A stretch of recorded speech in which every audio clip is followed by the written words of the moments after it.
I'm all right. How you doing? I'm doing good, man. Doing good. Just got back from the shore yesterday, and now I'm here. So grind don't stop. But Yeah, yeah, yeah.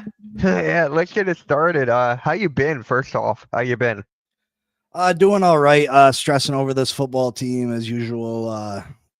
Uh, Still major holes that we need filled. That no matter what what the film's telling us, no matter what the practices are telling us, the general manager continues to not address the major issues on this football team, and I just don't know how we expect to succeed if we're not gonna do that. You know what I mean? Yeah. The elite teams in this league don't have major gaping holes like that.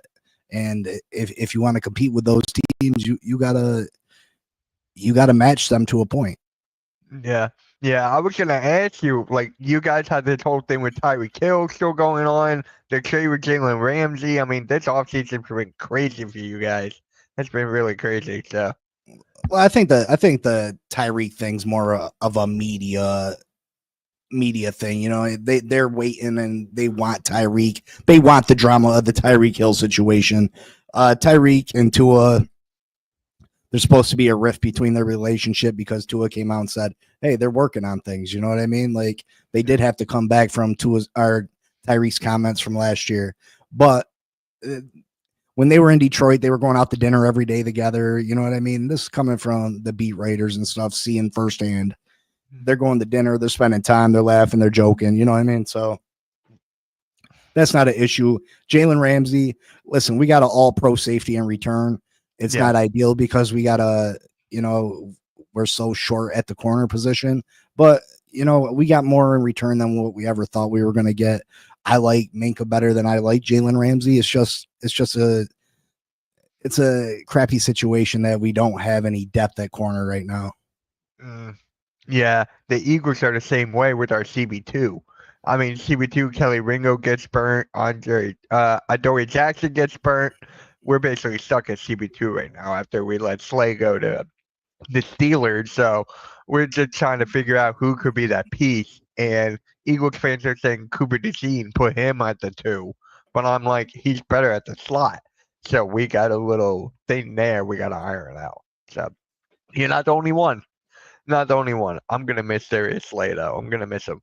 So, yeah, what is up, chat? How's everyone doing? How's everyone doing? So, yeah, how's preseason games for you guys for the Dolphins? Well, the joint practices haven't gone very well for us especially the first day against the Chicago Bears and then the first day against the Detroit Lions. First day against Chicago was kind of taking liberties with our players, their defense, with our offense. Uh, Typically coaches have an agreement. Listen, we're gonna thud, which is you hit the guy, but you don't tackle him to the ground. You don't go too far with it.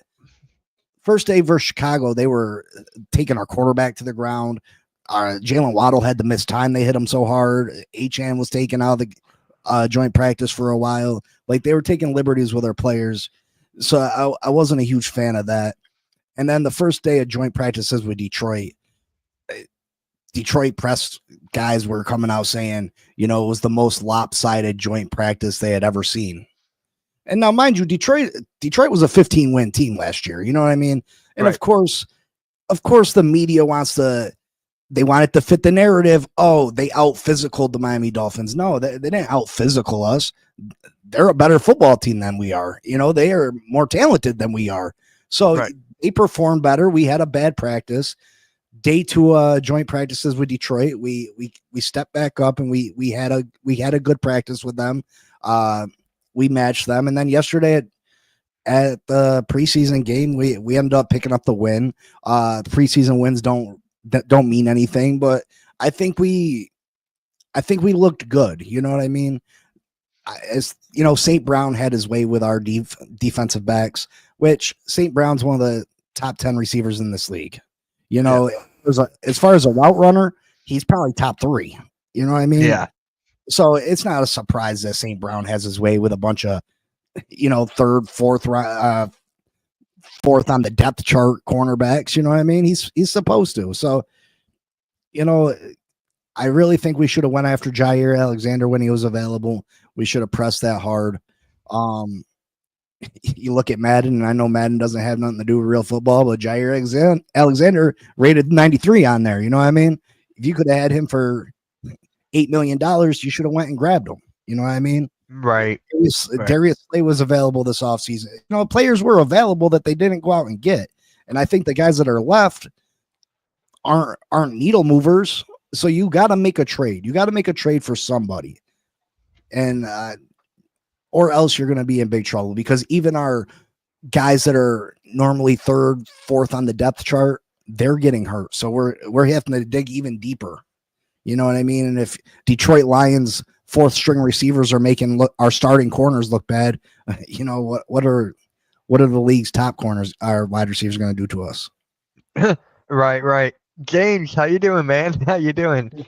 Good now, man. My internet went to complete crap right as we were about to start the show. So let me know if it sounded sketchy on your end, but I think I got it all straightened out. Reset the modem and router. I think I'm good now. Yeah, just a little bit, but overall you're good. You're good. Cool. But cool. Yeah, we were just talking to him about his Dolphins in the preseason and a little bit about the Eagles. So now your team with the Steelers this preseason this past week. How's your Steelers? Yeah, I mean, rough in some areas. For me, what I'm looking at mostly is I want to see development from some of the young guys. And Derek Harmon showed some nice improvement from week 1 to week 2. Got a bull rush, a real nice sack against a Buccaneers guy. I think it might have been a backup guard though, so it's a little tougher to put too much stock in that. Caleb Johnson had a real nice game in all areas. He improved in kick return, improved with his awareness and pass protection and knowing when to release to go out to become a receiver, and looked a lot better as a runner as well. So there's some areas of progress. Corner room doesn't look that great, but they're not playing their top 3 guys. So I'm not as concerned about the backup corners not looking as good. If Slay and Ramsey and Porter were out there and looking bad, I'd be a little worried about that. But they've been held out because they don't want them to get injured. So not as worried. Like 8 of the 11 starters on offense or on defense were held out in this game. And it's just to keep them safe so that they're not getting injured. I'm trying to hold back on expectations a little bit there. But some guys looked good that I needed to look good, like Roman Wilson, your boy. He's been excellent for us in the first 2 preseason games, and he needed to prove that he's willing, capable number 2 or 3 wide receiver. So some bright spots where you needed to see him. Yeah, that's good to hear. I was worried about if he was going to fit right in. It looks like he is, right? He's just fitting right in. Yeah, very explosive. Again, what's the level that you're playing against? But the Buccaneers did play their starting corner, so at least he got to go against those guys in a 42-yard touchdown pass. The other one was like a 30-yard reception. So he's showing some ability to get in and out of his breaks and get some separation. Yeah. Good morning, Christy. How you doing? Yeah, I'm just happy for Wilson after what happened to him last year. Like, that was just heartbreaking. Now he's doing great. He gets a who's your other wide receiver? I'm drawing a blank. DK, but he hasn't played yet. Again, I don't expect him to. They don't want him to get injured in the preseason. Calvin Austin III's the other one. He is injured, so he's not playing both because he's a starter and because he's injured. I think they would have been playing him otherwise. So I'm a little bit more worried about what's going on there because they don't have to tell you what injuries are in the preseason. So when somebody's not playing, you're just kind of up in the air on it. He hasn't been practicing either. So hopefully that all works itself out by the time week 1 comes around. Yeah. We actually got a question for you, James. You guys like Skylar? I like week 1 Skylar better than week 2 Skylar. He was a stud week 1. Last night not as good, but he still wasn't awful. 10 of 15, 120 some yards passing. And the one interception he threw bounced off the receiver's hands, went up in the air, and the DB caught it, so it wasn't even a bad throw. So Skylar's been decent for us so far, but probably not going to make the team still. Damn. And Christy actually brings up something funny. when it comes to the Cowboys, I have no expectations. I think we're all on the same page here, especially the whole thing with the Michael Parsons situation. We talked about that last week. Can you, excuse me, Big C, how do you feel about the whole thing with Michael Parsons and everything with the Cowboys? I mean, it's typical. A player doesn't get exactly what he wants. He requests a trade. I don't want to play there no more. But if Jerry Jones hands him a check, he's gonna play, and everything will be. I don't see Micah moving on. I think they figure out a way. He's too good of a player to let walk. You know what I mean? Yeah. In the prime of his career, Mm-hmm. it is. I mean, I don't know. They got a lot of high praise guys over there, and they're at best third in their division. I mean, Yeah. It's crazy. It's hilarious for me. I'm just loving this. I'm just loving this. There's nothing else for me to say about that. And honestly, let's keep into that division. Jackson Dart looked good. I don't know if you guys watched that game at all. Did you? Jackson Dart with the Giants now. I mean, I seen I didn't catch it. a little bit of it. Yeah, he's been getting a lot of praise from Giants fans. Which, how much do you need? I mean, the Giants. Russell In Wilson had a nice throw. In reality, the Cowboys should probably trade Parsons. You think the haul they could get for him? You know what I mean? You're not in a position where you're going to compete for the division probably in the next few years. Dak Prescott's overpaid. I mean, Dak Prescott's a good quarterback in my mind, but he's still overpaid. You're not going to compete with the Eagles. You're not going to compete with Washington. Why not go out and get a haul for him? Trade CeeDee Lamb too. Go get a haul for him. Imagine the draft haul you can get to build this team in the future. You know what I mean? It just doesn't make sense to hold on to these players that are in the prime of their career that for what? To finish third in the division? You know what I mean? To be good enough not to get the top pick in the draft? You know what I mean?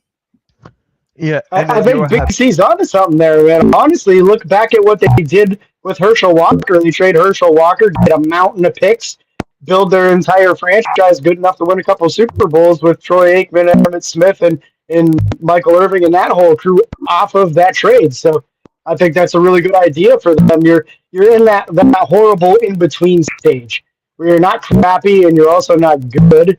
Being mediocre is an awful place to be for a long time. It's tough to rebuild from the draft when you're always in the late teens and early 20s. So I think that's not a bad idea, is trade these guys away, get as much capital as you can, and start over. Yeah, but wouldn't they have to pay Micah? Like, Micah's going to get a boatload. Who's going to want to pay that? That's just somebody's gonna. He's an elite player in the prime of his career. Someone's gonna pay that. I mean, they pay TJ Watt, they pay Myles Garrett. You know, these players get paid. Yeah, and TJ and Myles are both older than Micah by a good 3 or 4 years too. So I agree with Big C on that as well. Like there's probably at least a dozen teams right now that would put together pretty big packages to try to trade for him because they just don't have that player on defense. And there's very few pass rushers in the NFL that are that talented too. You know, he's in that top 5 category of best pass rushers in the NFL. And most teams would give an arm and a leg to get one of those guys on their team. Yeah. I mean, they don't have isn't their corner Trayvon Diggs still injured? He's still injured, right? I don't know if he's injured or not. I know the other corner is Bland or Glenn. Yeah, Bland? he's out. He's out. Hey, if I'm Jake Ferguson, I'm loving it. I got paid, getting married soon. I'm doing good. Jake Ferguson's like, he's living a life right now. Not liking all the drama, but he's sure living a life. So, yeah. Don't suggest that to the Cowboys to that with Parsons. Jimmy Johnson is not walking through those doors. Yeah, no one's walking through those doors. It's kind of, hey, if Michael Parsons doesn't play on the first game, I'm all good. I am good. Just keep him out there. Keep him out there. So, there was actually this player I want to talk about, the Raiders' new running back, Gentry. He's been killing it from what I've seen in the preseason so far. How do you guys feel about him? Did you guys see any highlights of him this preseason? I haven't No. seen any. No. No, I haven't, but I'm not surprised to hear that he's looking that good. Because honestly, that's what we expected. He was the clear-cut number one running back coming out in this draft class. Looked like a generational talent kind of guy that you could put up there with the skill level, elusiveness that you get out of a guy like Saquon Barkley. He's that shorter, well-built, very, very quick and elusive dude. So I'm not surprised to hear it. Looks like he had almost a 5-yard average per carry in this game against the Niners. Again, preseason is tough to tell. Is he going against starting defenders or not? But I do expect him to be real successful in the league because he's just that guy. Some people come into the league and you really don't have any questions about their game, and he's one of those dudes to me. It's him and Brock Bowers. I mean, they have a good 1-2 punch. Who's their quarterback again? Isn't that Gino? Gino. Yeah. It's Gino, yeah. Oh, yep. It's Geno Smith, Aiden O'Connell, and Cam Miller. So, not exactly good, but Gino, you knew that we're going to bring him with God, who's their head coach now? Isn't that Pete Carroll? Yeah, it's Pete Carroll. Yeah. Yeah, it's Pete Carroll. So, hey, and Gentry's actually up there in fantasy. I think it's like, what, top 5 in running backs for fantasy this year? So, Nice. I will pretty much get. I don't know if I'm doing fantasy, but if I was, I'll try to get him like in a third round, second, third, around there. If he's top 5 back, he's going first 2 rounds, definitely. Yeah. What is Yeah. up, Philly? You think he'll be first round, Genty? I see him like second. I agree. Yeah, if he's rated as a top 5 back, he's going probably first round or early in the second if he doesn't go in first. The question to me that I don't know about his game personally is how good is he a receiver of the football? If his hands are good, if he proves himself in pass protection, then this dude's getting a lot of points in fantasy because he's going to see it like crazy. Yeah. And what is up, Philly halftime? How's it going? Denver Broncos are going to be really good this year. You guys agree with halftime on that one with Denver Broncos? I don't see it. I'm not sold on their quarterback. He's, he had a good year last year, but too many broken plays that he turned something into nothing. I don't think that that's a way that you can continue to play football and expect continued success. You know what I mean? Every play that I watched him, he was taking the snap and leaving the pocket and doing some crazy stuff. Like I don't like that type of quarterback play. So I'm not someone that's big on the Broncos, especially with the Chargers over there and Jim Harbaugh. And of course you got Pat Mahomes still and Andy Reid. So I don't see anything more than a third place finish. And I don't see them making the playoffs again. Their defense is legit though. James, how about you? Yeah, you got to stack years. It's a lot of times with the NFL, you see guys like this come into the league. Nobody really knows what to expect out of them, out of a rookie. They do well, and then that second year comes and they're nowhere near as good. So I would expect it to be way more likely that his second year in the NFL is a little bit of a drop-off than it is that he plays at the same level. Especially like Big C said, if he's one of those dudes doing a lot of outside of the pocket, running around and ad-libbing, that doesn't always go well long-term. Some dudes can do that their whole career and just make a career out of it, just kind of constantly elongating plays until guys pop open. But I'd be way more surprised if he was as good this upcoming season as he was last season than I would be if he has a step back.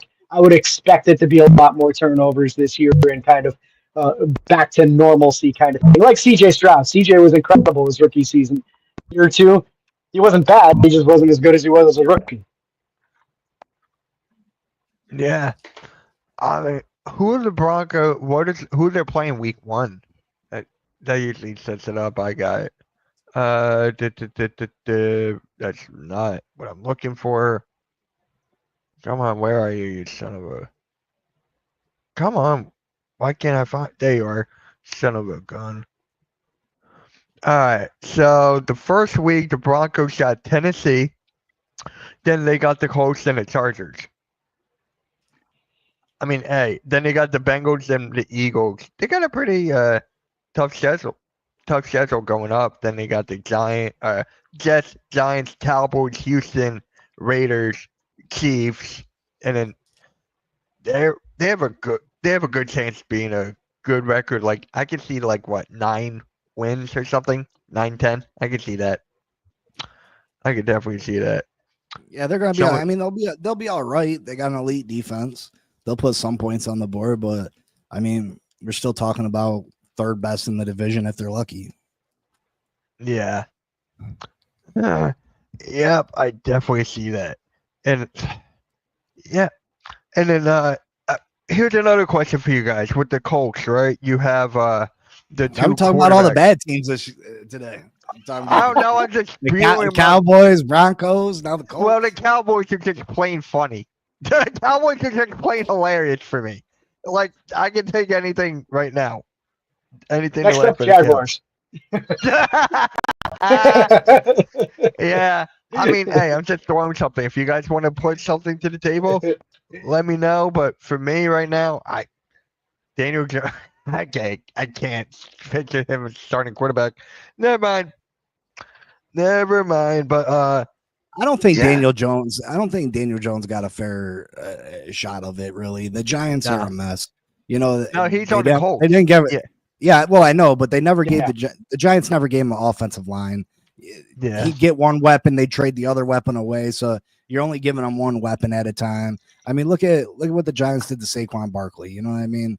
I think Daniel Jones, I don't think he's an elite quarterback by any means, but I think he's a quarterback that can go out and win you football games if you got a good defense and a good running game.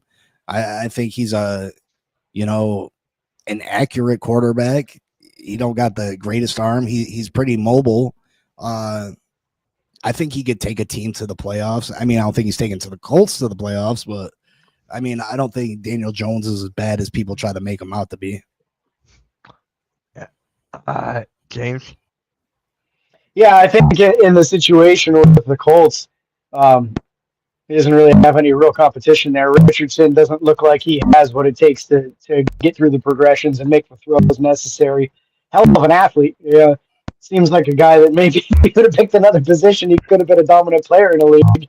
But we're going to have a similar situation to some of these other guys that come in the league as elite athletes and just can't put it together with some of their passing skills. I think there. Daniel Jones, yeah, I mean, he's shown at times to me that he's got the capabilities of being a good quarterback. Not to sound like a repetitive and just like a fanboy, a big C all episode here, but again, I agree with him on this one. We just didn't have much for weapons with the Giants going against tougher teams nonstop. And if he ever gets himself in a position where he's got enough talent around him, he might see him shine a little bit. But it's going to be tough for him, I think, in Indy too. But I don't think anyone's coming for his job there. I think he's at least got that. Yeah. And then Kosha goes, you're mostly right about the New York Giants, but Daniel Jones is another Zach Wilson talent, but no gray matter. I think he's far better than Zach Wilson. Zach Wilson, like I said, he has a talented arm. He just doesn't have it upstairs. He's slow on everything. He's late on everything. Even his progressions yesterday against the Detroit Lions, he's late on everything. He takes too many sacks.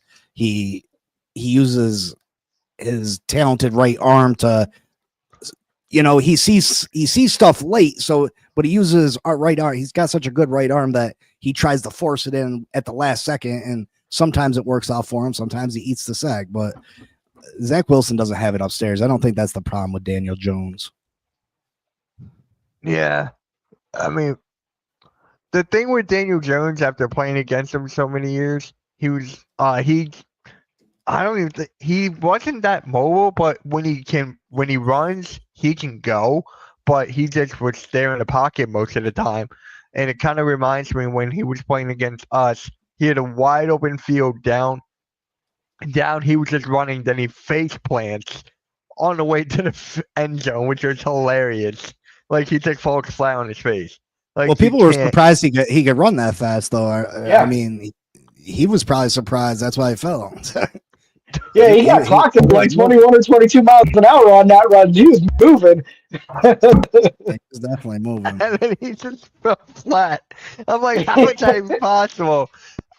My friend is a Giants fan. So I called him right after that run. He was like, yeah. And I was like, yo, is your quarterback okay? He hung up on me. Didn't talk to me for a week.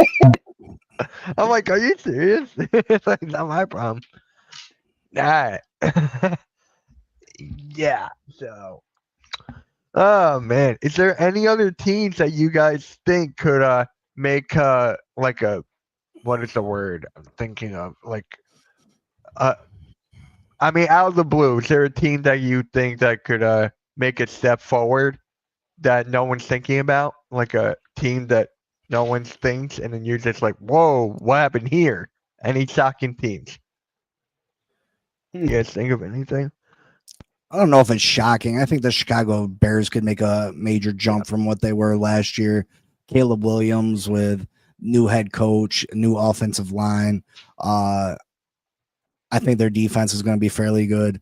I think they could compete for a playoff spot. I don't think they're going to compete with the Lions for the division, but I think they could compete for a playoff spot. I don't know about anybody else like really surprised. I think they're pretty clear cut who the favorites are in the divisions. Yeah. I really like what the Bears did this offseason.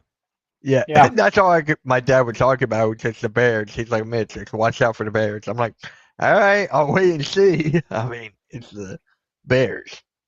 So Yeah, when your biggest issue is the offensive line, and you go out and get three pretty skilled interior offensive linemen and completely replace your center and both guards, you got to like what they did there. I wonder if this is going to be a year where Houston kind of takes the next jump. I know that wouldn't necessarily surprise a ton of people, and you're more looking for surprises at this point.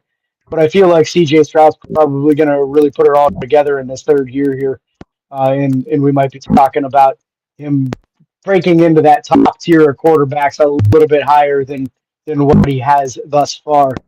Starting to get things kind of solidified around him there, and Houston might make a little bit of a noise in the AFC this year. Kind of surprise some folks as to how good they actually are. I completely disagree with that because their offensive line is one of the worst in the NFL. As far as wide receivers and running backs, yeah, but that offensive line, you know, he's still such a young quarterback, and we've seen him take a step back last year. I just think, you know, he's lucky that he's in a weak division that they were still able to win it last year. I don't see him making that progress without a good offensive line. Yeah. Arizona could be a team too that have one. They just drafted Marvin Harrison Jr. So I can't wait for him. That was last year. Oh my God, what's wrong with me today? Long day, long weekend.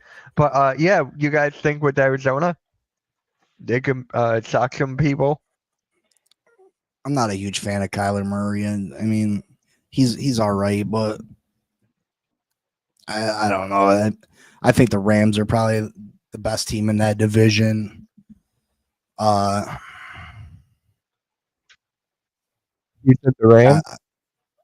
Yeah, I think the Rams are probably the best team in that division. I don't think Arizona makes the playoffs. Yeah, let me pull up the standings right here.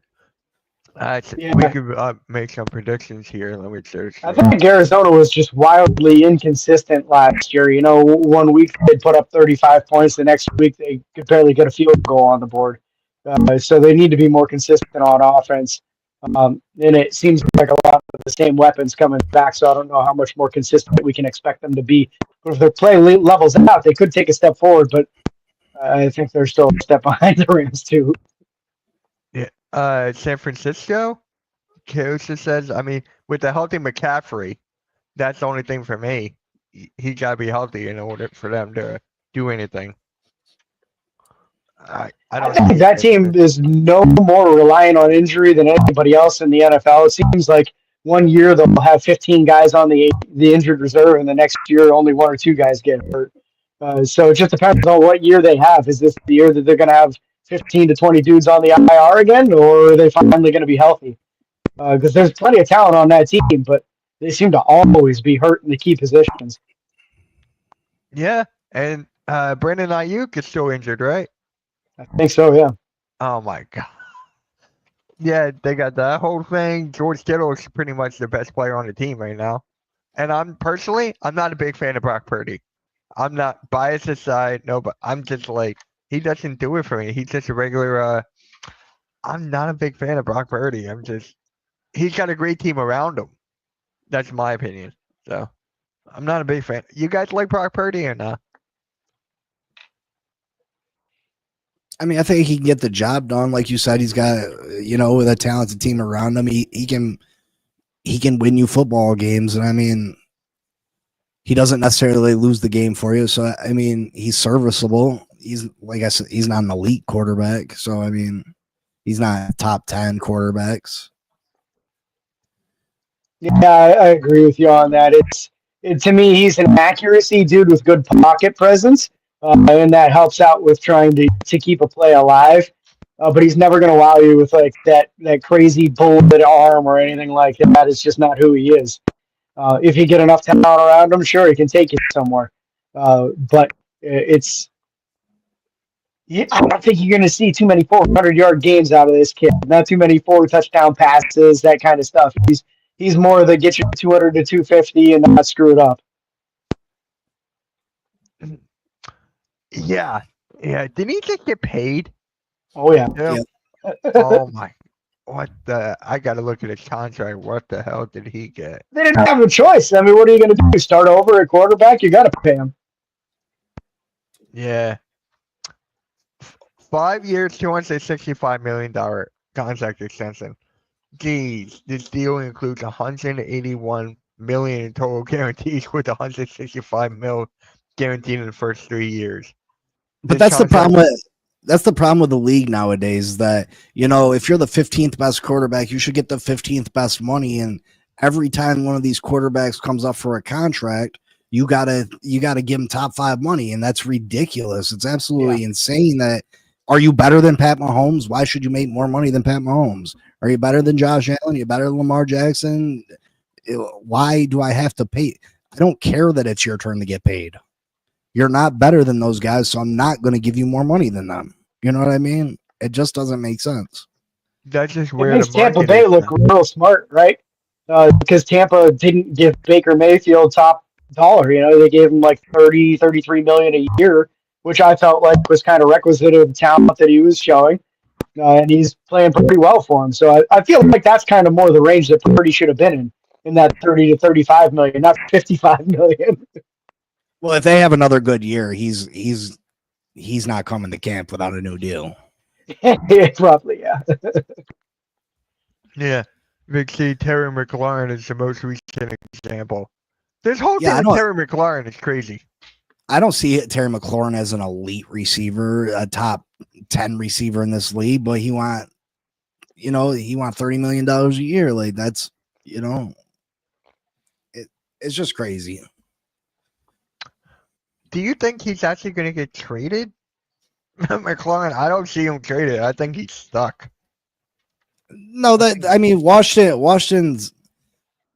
Washington's got options because they got their quarterback on a rookie deal, right?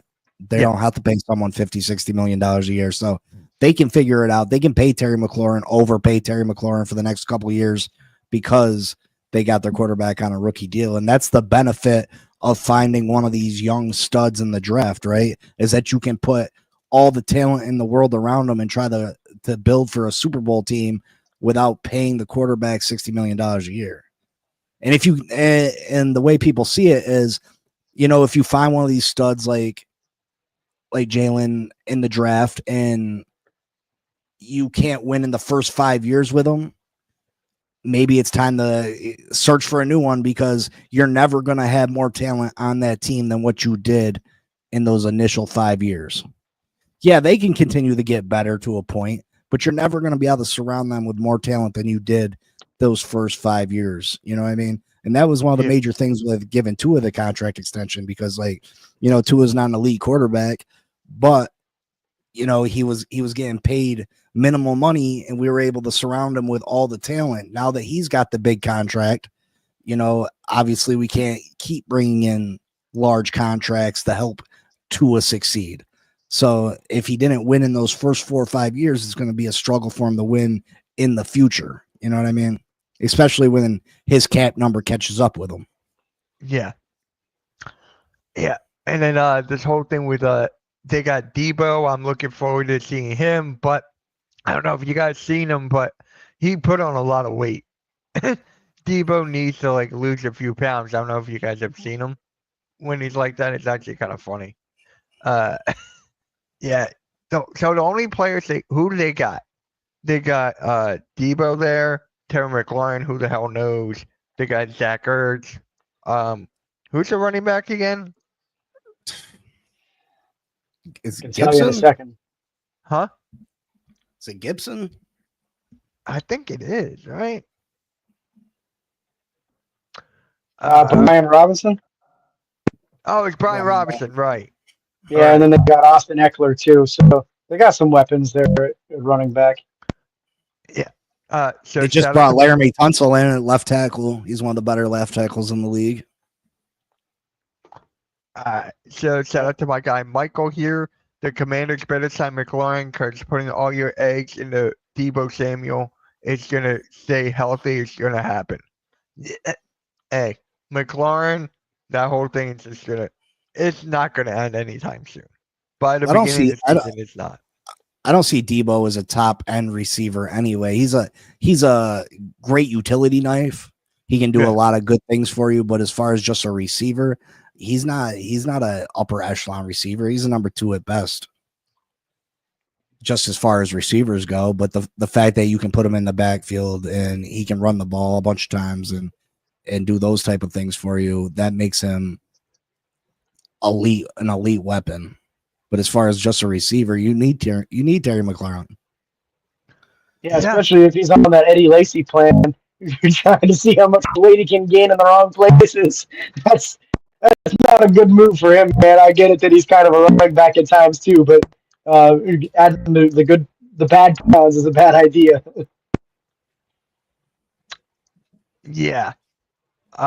Here it is. Here's the depth chart. I'm gonna share the screen now. The Commanders just, I don't know. They are pretty good. I just don't see them going back. It's just the whole thing depends on James Daniels. Is last year a fluke, or is this is he actually legit? For me, I don't know if he's actually legit. I gotta wait and see. Like Noah Brown, they got Zach Ertz. God, I miss Zach Ertz. I miss Zach Ertz. Come back, please. Please come back. Their offensive line is okay, but yeah, they could definitely make some damage. Like, you guys see anything good? Like any? How do I say this? You guys think they're going to be a big threat in the NFC? Like up there with like the Eagles and everything? I don't see it.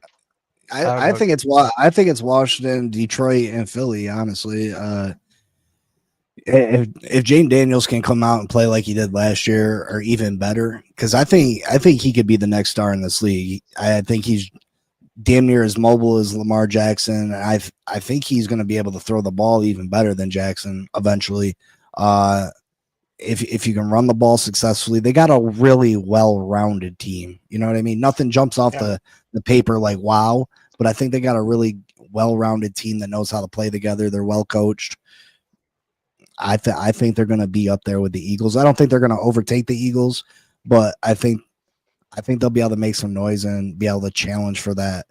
You know, I think they'll be able to beat the Bucks in the playoffs. I think they can beat the Rams in the playoffs. You know, Detroit in the playoffs is sketchy. You know what I mean?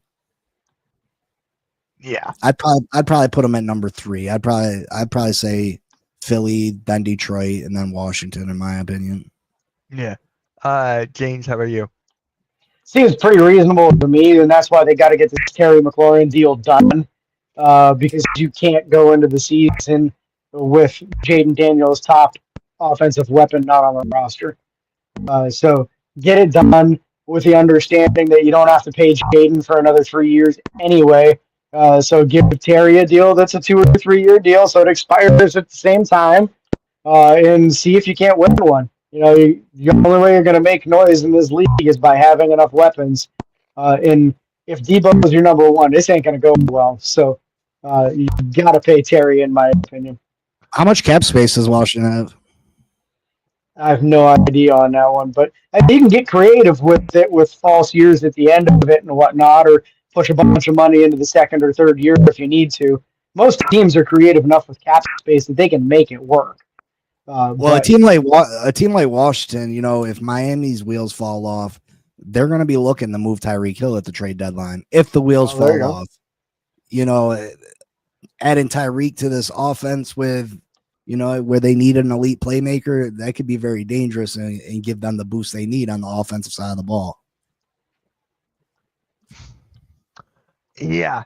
Wasn't that like a big talking point like throughout this whole offseason, Tyreek Hill for Terry McLaurin? I've been seeing that everywhere. Like First everywhere off, that's not a fair trade. I mean, Terry not. McLaurin, not Tyreek Hill. I know that. So somebody came up with that. It was never realistic for the Miami Dolphins to trade Tyreek Hill just because how his contract set up. You know what I mean? Yeah. By the time the trade deadline happens, it's manageable to trade him. But before that, it just wasn't. It wasn't going to work out. Tyreek Hill's our best player. If Mike McDaniel, Chris Greer's jobs are really on the line, it would not make sense for them to trade away their best player, no matter how many issues he's given you. And if you haven't traded him yet, with all the stuff he's done, what has he done recently that's going to make you trade him? You know what I mean? I'm still holding out hope that the Miami Dolphins can make something happen. They don't have to trade Tyreek by the trade deadline, but I just don't understand why our general manager is not addressing the corner, not addressing our offensive line depth. That those are issues. Our corner room is getting beat by other teams' third, fourth wide receivers. We continue to have injuries upon our cornerback room. Like Ethan Bonner, he's probably a third string guy on most teams' depth charts. You know what I mean? He started for us yesterday against Detroit. He got injured with a knee problem. I don't know what his issue is yet. We got Storm Duck starting on the other side, which I think Storm Duck is a promising young player, but is he better than a third on the depth chart on most teams? I don't know about that neither. You know what I mean? So yeah, our pass rush is going to help, but elite quarterbacks are going to be able to, and if you got a good offensive line, you're going to be able to pick us apart, and you got to go out and make a move for a corner and some offensive line help. Yeah. Alexander says he does not trust the Miami Dolphins. I mean, it comes down to health for me. For Miami. Miami's like the same thing with I can't believe I'm about to say this, Sixers. It comes down to health. Like the Sixers, Embiid, Paul George, Tua for the Miami Dolphins. I hate saying that. I freaking hate my team. Hate my Sixers, man. I hate them. But yeah. I feel for you in that position, man, because having a cornerback room that you don't like is a horrible position to be in a league that is very pass heavy right now. Yep. So that's tough, man. When I saw Artie Burns go down for you guys, I was like, oh no, they were counting on Artie Burns. Oh, this is bad. I don't think Artie was gonna. He was a veteran presence, but Kader Gohu, he was probably our best chance of having a decent outside corner. He was our slot corner, and our nickel, but he had played outside before, and he did fairly decent his rookie year. He was going to be a decent piece, and then he went down for the year, and that it's just the fact that there's been players available, and we have not done anything to address it. Yeah. You got Xavier Howard sitting at home that we could bring in for cheap. Why isn't he in the building at least getting a workout? You know what I mean? Like, there's people that you could bring in for workouts, and maybe they don't pan out. But to sit there and ignore it and act like there's not a problem when you know there is a problem is asinine to me. It's asinine. Yep. Like I said before, the Eagles are bad at CB2 right now. James, can we have Slay back? I'm going to keep on asking you. Not a chance, man. Even if he's not a shell of what he was previous, we need him too bad. Sorry. Hey, I'm happy that we got a Super Bowl with them. I'm happy Yeah. with that. But our future CP2 is not that good. I'm just gonna be honest. So is you got the two guys from last year? Is Cooper DeJean only playing nickel? Then he's not playing any outside. Now, a lot of Eagles fans said he should play out on the outside, and I partially agree, but I think he's better in a nickel and a slot. So it's Gotcha. just like we have Kelly Ringo who gets burnt every single time, and Dory Jackson who's not doing what he's supposed to do. So we're basically stuck at CB2 right now, and I'm worried. And I'm worried, like you said, James, how this game is pass heavy. Well, Yeah. we're kind of weak on that side.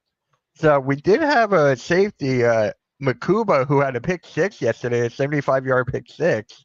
I mean, Nice. hey, I'll take that. I'll take that. But do I trust him against the number one guys? I don't know. I don't know. So maybe they'll be better off finding somebody who can play adequately in the nickel and give Cooper a shot at outside. You know, I mean, Yeah, he's played real well thus far. It's tough because like when you pick a corner in the first and then another corner in the second, and that looks like that's going to be your dudes for the future. Man, I hate to see them not give him a shot at the outside too. I get kicking him inside the nickel, but man, I hope they let him play a little bit on the outside. yeah. My guy Bobby says Slay is breaking down. It was time to move on. Yeah, it's time for us to get younger, but our CB2 is weak. Our CB2 is weak right now. So Well, you can't have every position no. elite. Come on, bro. I'm just acting like how he was supposed to do. Nobody feeling bad for your Eagles. I am right now. No, we're not elite at every position. Ugh.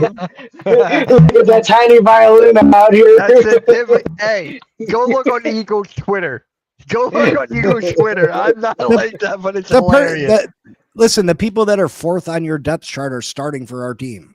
You know what I mean? Like at one and two. You know what I mean? Not just one quarterback position, both. Yeah. Michael says the team will be playing slot, safety, and CB2 in some packages. Hey, looking for it. It's all about the money. That is true. Where is Rasul Douglas and Samuel Jr.? Both of these players are better than anything that the Dolphins have their rosters and not even close. I don't want either of those players. I don't want either of them. I don't want either of them. Where is it? Isn't he a free agent? Yeah, he's got a hurt neck though. Okay. Because Eagles fans were like, I'll take him to reunite with Jeremiah Trotter's son, to continue that. I'm like, Go ahead, take him because I don't want him. if Cooper wants to get paid, in the future, he has to be in the CB2 spot. Hey, I'm not the guy, but here's the thing, right? Michael, if he goes to CB2, who would you guys put at the slot and nickel? Who would we put there? I want to hear from your opinion, Michael. Hit the like on the Facebook side. Really appreciate it. Yeah, that's one of the things. James, how do you feel about your team, like the weakest spot right now? Like anything you can see them improving? I think they need to do something about depth at the offensive line. I like the starting crew, but the backups, our top two backups have been injured the entire preseason, and I don't know if they're going to be healthy for the regular season or not. So that leaves us with one backup guard that I'm comfortable with, and that's about it. So they're one serious injury away from marching somebody out on the field that you don't want to on that offensive line. They're a lot deeper pretty much everywhere else, but that's a scary thing to me because I'm not real confident in that group. Damn. But you're confident in like everywhere else except for that. Honestly, I like what they've done. Yeah, I mean, there's certainly areas you could upgrade. But they're going to be counting on a lot of young guys. The middle linebacker group looks like it's going to be better than they've seen in a long time. The defensive line is going to be probably arguably as good as it was back when they had Stephon Tuitt and Javon Hargrave along with Cam Hayward. They finally got rid of some of those pieces that were really causing some major issues in run defense. So Juan Thornhill is probably a big question mark. If Juan Thornhill plays like he did with the Chiefs, then we're all right. If Juan Thornhill plays like he did with the Browns, then we need a safety. And then hopefully Chuck Clark could step in at that point. But so far, so good on him. We'll see how the regular season plays out. How old is he? Thornhill is still kind of young. I think he's like 27 or 28 or something. Oh, okay. Okay. Yeah, I don't think he's super old yet. Oh, okay. I thought he was like almost 30. I thought he was like 29, 30. And I love how we're just talking about how 30 is kind of like on the upper age. And then like, I'm 30 and I'm like, how is that old? How is that old here? I just love that. Man, I don't want to Like, talk about that right now. Hey, I'm just saying. I don't want to. I'm old man on this show. I'm just like, it's just crazy how we just value or talk about their age and how old and like how their careers starting to deteriorate after a certain age. Like, it's just like they're not old. They're not Yeah, it old. looks like Thornhill's older than I realized. He's actually 29. I thought he was a little bit Oh, younger. than okay. that. So I did. Yeah, have so it. I said yeah, you were pretty 29. close on that. I was like, wait, isn't he? But yeah. So who do you guys have next in your preseason games? Who's the next one? I think we got the Jets. I think We got the Jaguars at home. We have a couple joint practices with them. And then we got the Jags. Yeah. And then how about you, James? Who you guys got next? I'm actually looking that up right now because I haven't been paying very close attention to who the opponents are in the preseason, to be completely honest. I got the Panthers in the final preseason game, which is who we used to always get in the final preseason game. So I'm just hoping they march a couple of these new guys out there for this game because all the big name guys that they went out and got from other teams haven't seen the field yet, both offensively and defensively. So I'd like to see a few of them get their feet wet a little bit and get to know each other a little with that chemistry on the field. Yeah. Michael says the Eagles weakest spot is CB2. The question mark with Trotter. Because for me, we're actually pretty deep. We're pretty good at the linebacker position, but that's not necessarily our weakest. If you have Roku TV, the Phillies the Phillies are on at 11:35 in the morning, which is actually pretty crazy. I'm like, how? Like, how are they on? Who watches baseball 11:35 in the morning on the East Coast? That's usually a West Coast time. But James, I feel like you're gonna laugh at this. I found this Eagles content creator, right? And he was talking about Tanner McKee and how what quarterbacks he's better than. He said that he's better than Aaron Rodgers, and I'm like, what world are you smoking? Like, dude, Tanner McKee is good, but it's just like, let's pump the brakes a little bit, right? Let's pump the brakes. It's tough. You always get a few quarterbacks in the preseason that look just absolutely incredible. And then you get them into the regular season. It doesn't typically hold up quite as well. I mean, got to give Teddy Bridgewater credit. He was coaching high school football like a month ago. He looked incredible last night against Pittsburgh. Granted, he's going against number 4, 5, and 6 corners. He wasn't playing against any starters, but he was really dropping the ball in there in some really tight spots. So Teddy looked real good for Tampa last night for sure. Wait, he was a coach? Yeah, he was coaching high school football. They needed a bunch of. Yeah, so like this kind of made some decent news nationally. The team needed some equipment, and he put his own money out there to go buy him a bunch of equipment, and got suspended for doing so because it violated some kind of rules. And so all of a sudden he's not coaching football. So he came back to professional football from high school coaching. Wait, what? Yeah, that's a rule. yeah.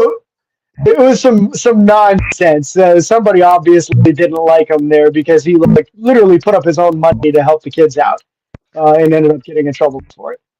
Oh, okay. You're doing something good and you still get penalized for it? What kind of rule? What kind of world are we in? Like, that's just it, man. If people are trying to get sponsorship for their company or trying to get a contract for this, and now all of a sudden you don't need it because somebody donated it for free, you're stepping on toes as somebody in a corporate world. Wow. There was probably some Okay. superintendent that was friends with somebody that was selling Rydell equipment or something like that, and they got gypped out of getting some money behind or under a table or something and got real mad. This wasn't your cast. What what did I say? What is that? But guys, we're gonna close it out here. If you guys haven't, please subscribe to the Hardcore Sports Network, Finn Posse Podcast, and Steelers by the Lake Podcast. Big C, what do you guys got next? What are you doing next over there? Well, on the channel, Yeah. I got my Game Changers show coming back tomorrow night, probably 8:30. Me and my cousin Mike, we do a around the league thing. And then I do the Finn Posse podcast Monday through Friday, 10:05 a.m. I'll be late a little bit, but yeah, breaking down all the Dolphins news and notes from the week. But yeah, that's what we be doing. Season getting close. Hopefully the Miami Dolphins continue to make some moves and we can be a competitive team at the very least. Yeah. Here's the link, guys, of Finn Posse Podcast. It's right there. And James, what do you guys got next? You guys are doing really well over there, as I can tell. And Oh, yeah, man. Finally broke that plateau. Kind of like you said, once we got past 100 subscribers, they're just kind of rolling in now. So that's a beautiful thing for us because our YouTube channel is still kind of young. Yeah. But doing our weekly shows still going to go to twice a week once the regular season starts up. We'll be doing another episode next Saturday, recapping this Thursday preseason game and doing our 53-man roster predictions. Hopefully with all four of us because we took on a couple other folks doing some co-host work with us. So it should be a big show and a pretty long one probably too. wait, you added more? So how many people is that now? Four of us now. Yeah, so we had a couple of people that came on as part-time hosts once in a while or guests, and we kind of turned them into long-term hosts. That way we can try to make sure we have at least 2 or 3 people every week, and some weeks when it works out, all four of us. All right. There you go. And if you guys want any of my Eagles content, you guys can go to Steampunk Sports Pennsylvania. That is where my Eagles stuff mostly goes. You can also subscribe to the Hardcore Sports Network as well. But here's the link for Steampunk Sports PA. Make sure I'll see you guys over there on Friday for Fly Like an Eagle podcast with my guys James and Joe. So make sure you guys tune in, hit that like, hit that subscribe. And we got a wrestling show on the network right now, the Wrestling Asylum with my guy Eric. Make sure you guys tune in over to there. And yeah, we'll catch you all later. Everyone have a good rest of your Sunday. And I'm waiting for football season to come faster. I'm waiting. All right, guys. We'll catch you all later. Peace.